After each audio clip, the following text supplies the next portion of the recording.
tuning in to the Eggman Empire. Authorization approved. Access granted.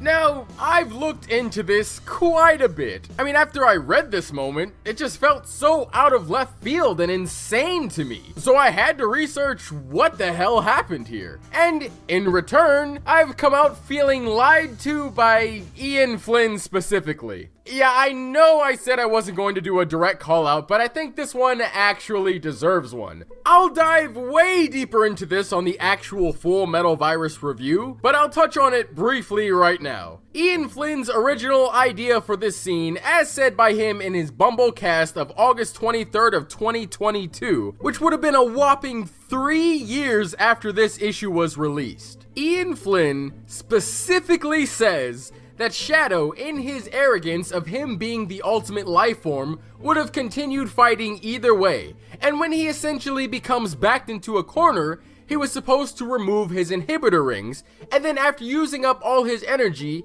he would have become a Zombot through being knocked unconscious through a power overload. The original thing that I wanted to do was that Shadow, in his arrogance, thought that he would be immune because he was the ultimate life form, and that as the virus encroached upon him, he'd take off his limiter rings and use that Chaos Shadow kind of pseudo form to burn it off, thinking that he had the power to overwhelm it, and that it just continued to adapt until he was overcome, and that ultimately it was his hubris that brought him down. As Ian Flynn puts it, Shadow was going to go down by his own hubris no matter what. Shadow was always planned to be removed from this arc, period. Ian never planned for Shadow to act correctly. Ian just wanted to use the inhibitor rings. That's literally the only thing that he said Sega told him to not do in this issue. Yet, originally, he was blaming Sega in Bumblecast 111. He flat out stated that Sega made him write Shadow the way they did, and that Shadow's entire personality is a mystery to even him still. I thought I had figured out what Sega wants from the character now, but I guess if you look at what very little we see in Forces and the far more confrontational single note we got in Team Racing, I think that's the direction they want to go now. So it's the same as it ever was. I'll do what I can with what I'm given. It's basically what I was using in the Archie books. But that doesn't seem to be the case anymore?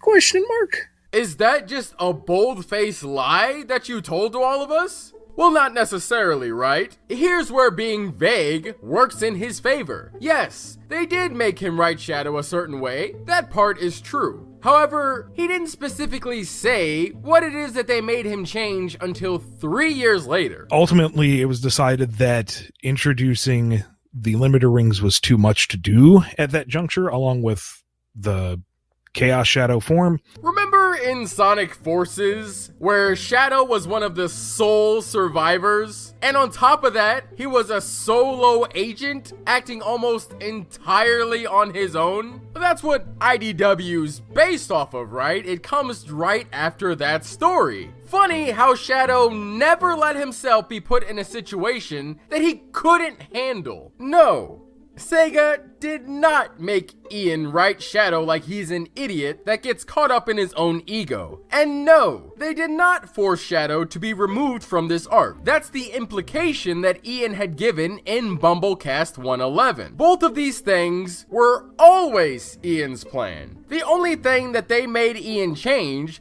was that Shadow could not use his inhibitor rings. That is the only change that they made per his own admission. And Ian actually doubles down on this, stating that he could have found a more satisfying way to take Shadow out. I should have just stepped back and looked at the whole thing and said, okay, how do I approach this from a completely different angle rather than try to make what was there work? Maybe I would have found a more satisfying way to bring things about. Ian just straight up used Sega as a scapegoat, and nobody is calling him out on this? Remember guys, gloved hands. I think IDW thinks that their gloves are actually a part of their bodies. These attacks should actually remove the virus faster than running would itself. The speed required to not only launch themselves, but we also have no perception of time in this comic, so that's pretty much entirely irrelevant.